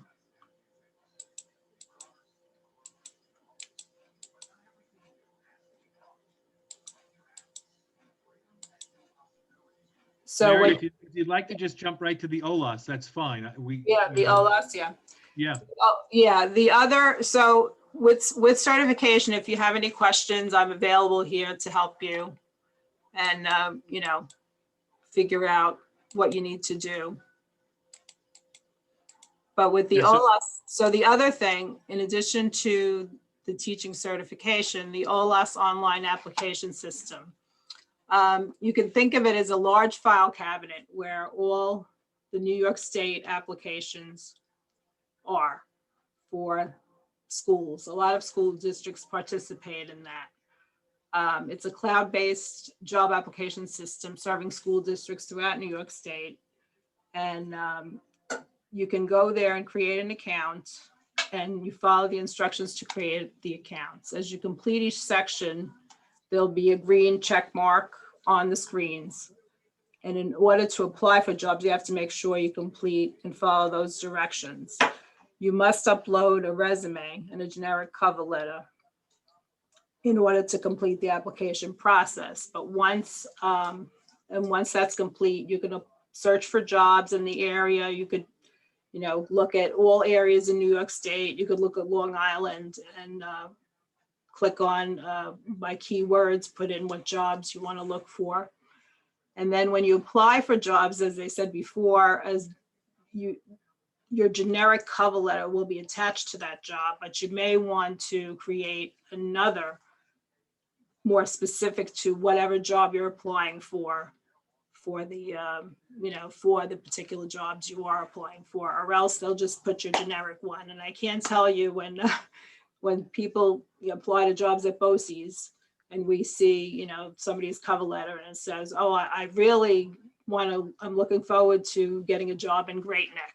And they applied to our job. So it kind of is, So that kind of speaks to the point earlier. I think a couple of our presenters were talking about keeping your information up to date. I think Mara and Maureen and Cliff spoke about that. The OLAS system is only as smart as you make it. And you have to put in your information there, candidates, and keep that information up to date. So if you've added certificates, you put them on there. If you've changed positions, you put them on there. You can upload job-specific cover letters when you're ready to apply and you search for the job, you apply to the job, and then you can upload a job-specific cover letter at that point. So for those of you who don't know OLAS, it's all about New York State educational jobs, mostly for administration and teaching jobs. However, there are some districts that use it for teacher aides, custodians, bus drivers, now and then, not often. But most of that stuff is for educational administration and educational teaching jobs. And I have to apologize to the crew because you might hear my beagle in the background. I'm not sure. It's feeding time here at the zoo. We have 3 dogs. So I'm going to move on. We finished up with our presentations and we're going to open up the floor to our participants who may have any types of general questions about the process for our panel here. Again, we want to thank Dr. Berman, Dr. Bollettieri, Dr. Sturz, Mrs. Guerrero, and Mr. Odell for being here this evening. This is your opportunity, candidates, to ask specific questions, and we want to open up the floor to our candidates. So please use the Q&A button at the bottom and feel free to ask whatever, as long as it's educational. So far, I see nothing here, but Dr. Sturz, do you want to take a moment while these questions are going to be coming in to tell us a little bit about Valley Stream 24? Not to put you on the spot, of course, I apologize. What can I say about Valley Stream 24? It's awesome. That's our tagline. Valley Stream 24, hashtag look for the awesome. And I think that really captures the spirit of our district. We're very special in that we are an elementary district, K through 6. We are one of the feeder districts to Cliff Central High School District and Valley Stream. And we have a very diverse community. Our student population is made of about 40% Hispanic Latino, 25% Black, 23% white, 18% Asian. So really beautifully diverse community. I think the magic of working in an elementary district is we really get to focus all of our energy on that level. And I sometimes feel like I'm working in Disney World. There's nothing better than being able to walk down the hallway and go get a fix of kindergarten. So that is so true. I gotta tell you, I now work in a building where there are no children, and I miss the hallways being so busy and seeing kids around. That really added to your day. You're right, Dr. Sturz. Yeah, it does. And it also reminds me, once you get up to the superintendency, you often feel quite removed from the day-to-day. And I'm very lucky that my office is in, one of the school buildings, and that I do get that easy interaction and access with students. I'm very fortunate as a superintendent to be able to have that kind of connection, with our children, as well as our staff and parents.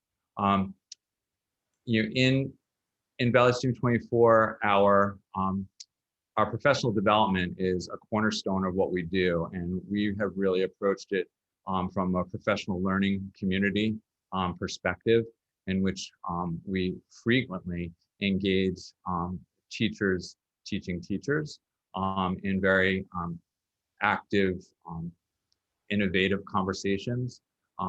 Teachers are very much a part of our planning and our development.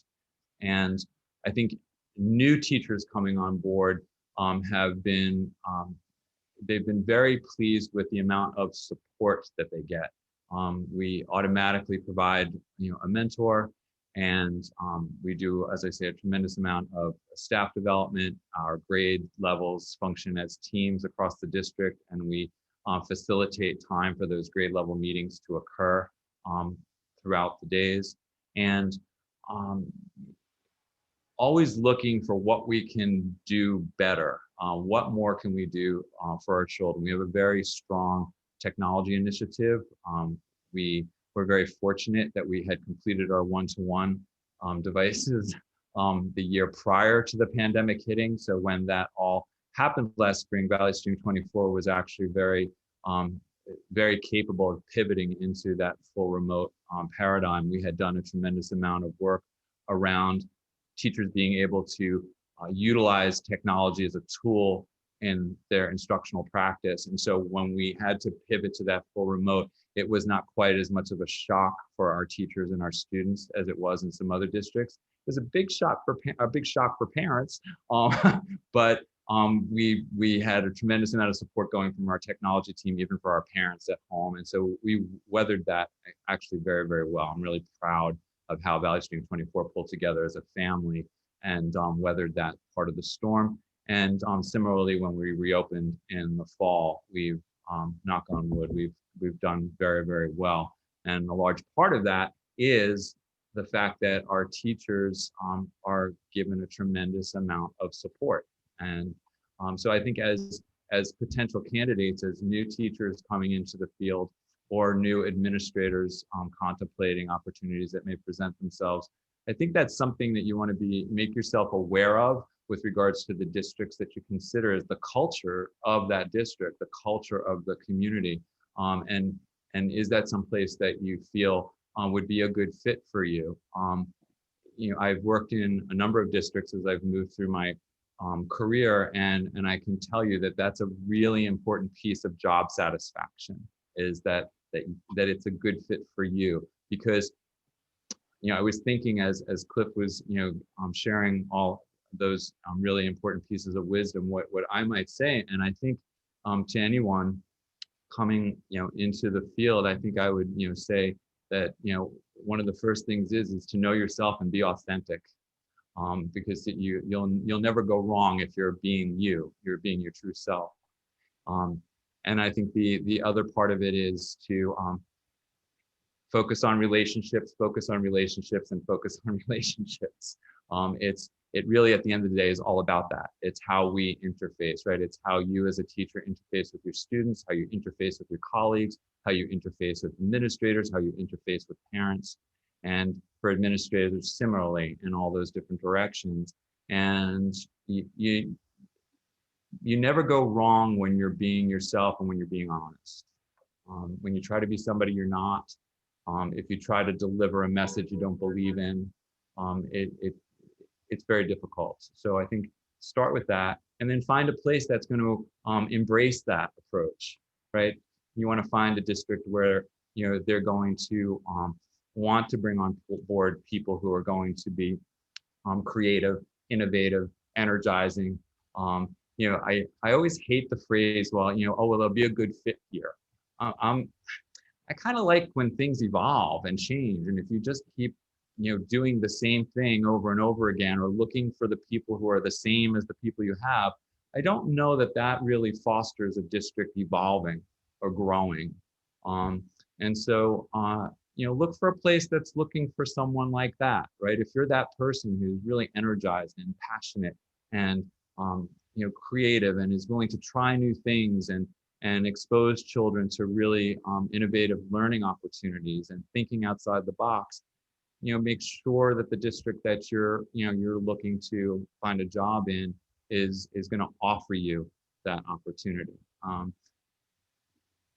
Those are great words, Dr. Sturs. If I may just come in here, those are very wise words. Communication is so important, and those relationships that you build through that communicative process is very important. And it like you said, it could make or break your career. You need to, you really need to have those good relationships. But we have a couple of questions here, if I may. Great.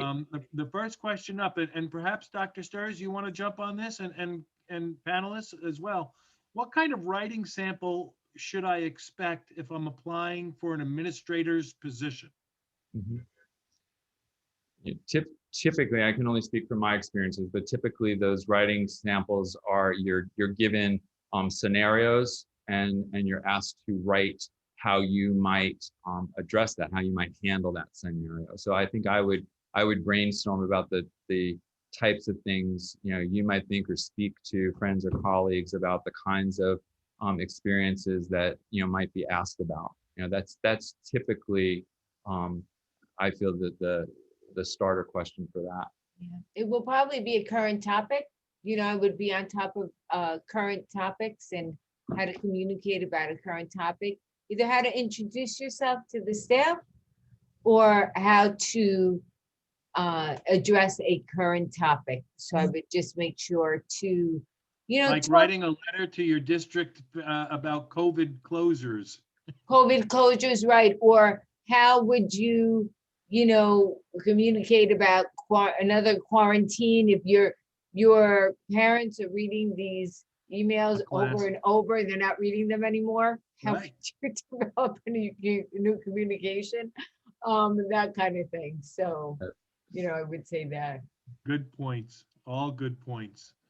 Let's move on to our next one. What are the most important talking points administrators look for when interviewing a new, unexperienced teacher? Cliff, what do you think? What I tell people is you don't have to apologize for your resume. If you're sitting in the room, clearly people looked at your resume and thought you belonged in the room and they wanted to talk to you. So don't worry about being inexperienced. What I'm looking for, and what I think most people are looking for, is a professional presentation, just what we've been talking about tonight. Energy and enthusiasm for working with students, right? A passion for wanting to connect with kids, but an organized and professional presentation, and confidence. But don't feel like I'm not experienced, therefore. No, if you've been called in for an interview, step in there with the confidence and follow all the advice that you heard tonight. It was really, really good. But no, we're looking for passion, energy, enthusiasm bundled in a professional presentation. That's what I'd be looking for. Right. We don't want to stump you. Those questions that Dr. Berman mentioned, those were good ones. Those are going to be the hot topics. And if you're not sure about something, do not make up an answer. If they bring up a literacy program, or you're familiar with literacy, you know what? Let me look up for that. Let me look into that for next time if you don't know something. And if they loved your spirit and your enthusiasm and all those things that Cliff talked about, do your homework on whatever literacy program they spoke about, or about literacy, whatever you didn't answer, and next time come back with that answer. Mhm. I Excellent really advice. suggest that, because I have been very impressed with people who have done that.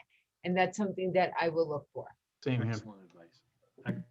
All right, I have a tough question here, and I often have faced this question myself.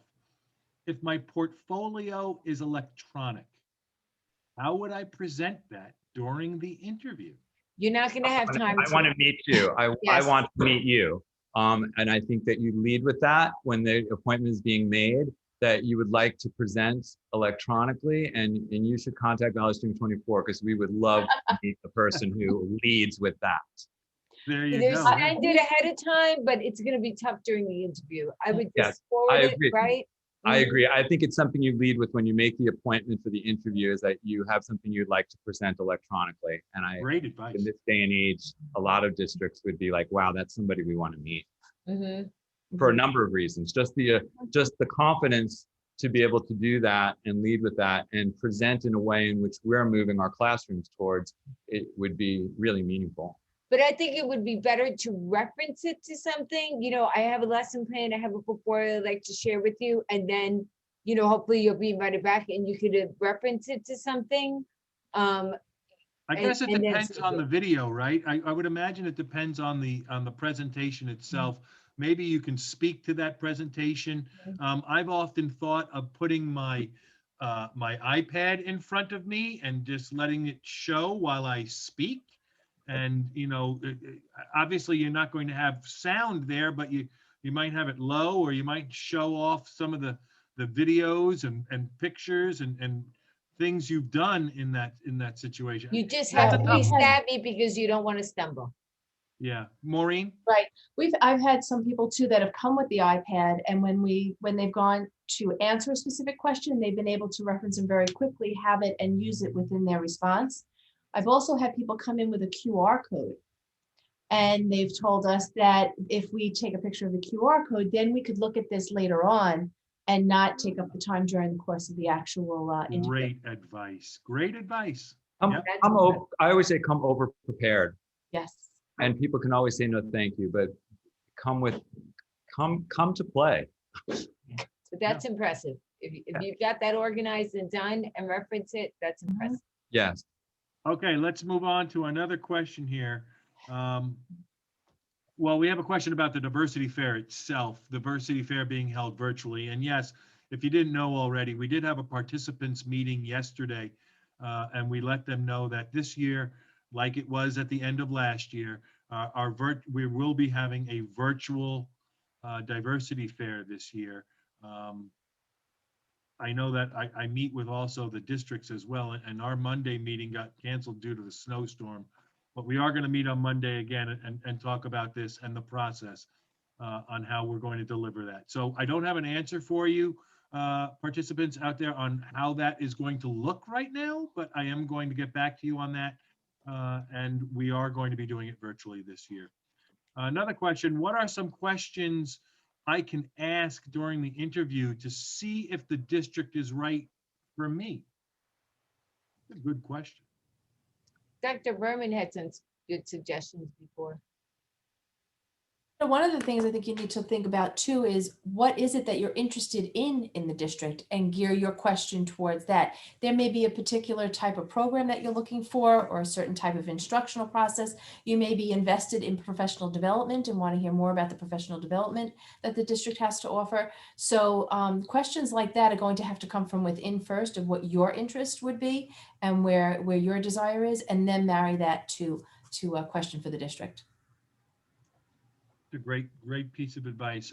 Another question here: what do I highlight on my resume or cover letter if I lack the 5 years of public school teaching experience for an administrative position?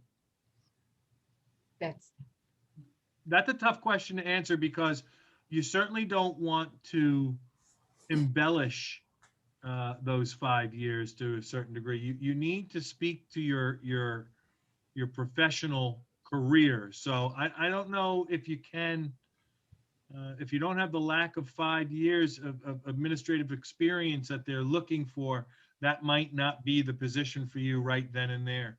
But I leave it open for others to answer. The only thing I would say to that, Peter, is if it's a position you're interested in, apply, right? You learned a long time ago, if you don't ask, you don't get. So certainly apply. You know, again, if you're called in, then you don't have to apologize for having a lack of experience. You may have to speak to it, but apply, and you may in fact be called in. If you don't have a ton of administrative experience, yeah, you're going to try to highlight some leadership pieces that you do have and try to accentuate those. But I wouldn't spend a whole lot of time, you know, trying to make up something that doesn't exist either. You know, that's what we were talking about before when Don was talking about be authentic, be yourself. But apply. You may just get that call. And also remember, no digas que hablas español si no hablas español. So do not say you speak Spanish if you don't speak Spanish. Don't say you're doing something you're not doing. No. Yes. Okay, Yes. thank you for sharing that, and in Spanish. Yeah. Anyone else out there? Do we have any other last minute questions? We're almost at the end of our program here. Up, here we do. Any advice for school counselors seeking employment? It seems there are very few jobs posted on OLAS. Very true. It's not an easy position to secure, but it is one of the greatest jobs you could possibly ever have. And what And you maybe may, that speaks to why there aren't many jobs out there, Cliff, Yeah. because the ones that have them don't want to give them up. Yes, there are True. a few of them. You're absolutely, I was a school psychologist and I have to tell you, it's the same thing. Greatest job. I did it for such a short time and I should have hung in there a little longer too. And I have people who are perm subs right now who are hanging in there and a couple of them have become leave replacements and we love them and they're going to hang in there. And they'll do leave replacements and it'll move on just like, and that's unusual because they're perm subs, but I have people with some medical issues and so forth, and they're just filling in leaves and they're doing perm subs and they're doing counseling and they're supporting our PPS staff. They're doing incredible things. So be creative, be creative. uh, I think I want to jump on that though, because and this may have come up earlier before I popped on, but everyone's always focused on getting the job. And sometimes, as Mara is saying, it's about putting yourself in the pipeline and, being open to permanent sub positions, being open to leave replacements. Many of our teacher hires have come through that pipeline because we've gotten to know them and they've gotten to know us, and kind of just feeds itself. And so I encourage everybody to be very open to opportunities and look at how those might lead to the job that you want. and on Don's point, and while you're doing that, you're building a network of people who have friends and spouses in other school districts. So you didn't get the job, but you got the job that got you in coaching, perm sub, TA, whatever it is. That may be the way in for a school council, or expand your search. I know, no one on Long Island wants to go on a bridge. We go over a bridge and we think we're going. You may have to go to Westchester or upstate New York a little bit and gain that experience. That may just be what you need to do, but don't give up, because it's an amazing job and it's so valuable for our kids. And so everything that everybody just said, I think makes sense, but don't give up. Keep at that, because you'll love it once you get it. So we have one in the chat that was just asked. Are there any full remote teaching positions available in an online classroom at this time? Available. There are some schools that are not in person still. There are, I know of a couple of charter schools also in the city that are, just all full-time, but I don't know of any that are fully virtual all the time. Do panelists? Yeah, our district has, I keep saying we've got an additional building just in our full remote program. We're full in and we have full remote. And I think that's something to just keep your eye on, because a number of our full remote classes are filled by individuals who we hired as temporary teaching positions for that. And they may find positions elsewhere and things can shift. And so I think just keeping your eyes and your ears open and putting that out there, as Cliff was saying, to your network of friends and people, that's something you're looking for. You may start to see some of that become open, not only this spring, but who knows what's going to be next year. We've had no word yet, but the fall may present more opportunities for that as well. So. Anything else, panelists? It looks like we've answered all of the questions, so I'm going to wrap this up now. Wait, we got one more just jumping in on us. Hold on a second. Any other suggestions beyond OLAS and always checking district-specific sites? Do admins really want another email in their email box? You could still look at the New York Times on Sunday. There's still Super Sunday coming up in January. And some of us, if we have admin positions, we're still investing in that. That's, the old timers way, but some people are still investing in that. So I would suggest looking at Super Sunday coming up. It should be this, not Super Bowl Sunday, definitely not, but possibly the following. Or did it pass already? Did it pass? Oh, it might have passed. No, not yet. The The Super Bowl? This Sunday. No. This- Super Sunday in New York Times. Oh, Oh. Yeah. I don't You know think how it- they it- I do don't think that it is and they passed. do all the big ads. It might have passed already in January, but in January, there's a big ad, that the In the Times has all the big openings. And the Times has online openings for school district. That would be the only other real suggestion. Well, OLAS is also school front. We, Yeah. in working, with Peter through the diversity fair, we've made a lot of outreach to some of the schools and universities involved and are creating our own communication, with your programs and so on. So I think reaching out there, because we're making our positions known not only through OLAS, but through those programs and some of the sites that the city programs are utilizing, we've actually explored that, like Handshake. And so, we're really, Valley Stream 24 is very actively making an effort to recruit a greater diversity amongst our teachers. And so, no, I would not mind your email in my mailbox. And, I'm not speaking for anybody else, but, we really want to meet everyone who's out there. And, so I think, do whatever you need to do to make people know you're out there and looking for a job. I think that's the way to go. So Right? the answer to that question is yes, they really do want emails in their email box. So Not everybody. I'll get beat up in the next superintendent meeting, but you can send them to me. Send them to me too. I'll take them. Yeah, I'll I'm take good. I'm good with them. yeah, and if I may, I tough. know, OLAS serves all of New York State, and that's the nice part of OLAS. You can get a real understand. If you wanted to move off the island, you could, not that everybody would. I also promote the website School Spring, just like it sounds, schoolspring.com. And that is 50 states. Those people that are looking to get out of New York State altogether and look for jobs in New York State. It holds charter schools, it does public schools, it does custodial, bus drive, it does everything educational. Schoolspring.com. I don't work for them, I don't make any money from them, but they've always been a good website for seeing what's out there. So, okay. I want to thank our panelists, Dr. Berman, Dr. Bollettieri, Dr. Sturz, Mr. Odell, Mrs. Guerrero, and of course, Angela Marshall for helping out as well. I also want to thank my team, Gloria Grasso, Mary Guerrero is part of my team, Michelle Kalisher, Valerie Rawlinson. They helped put this evening together tonight. So I want to thank them for the great work. And of course, Dr. DeGuano, who's in our attendees group right now, just watching from above.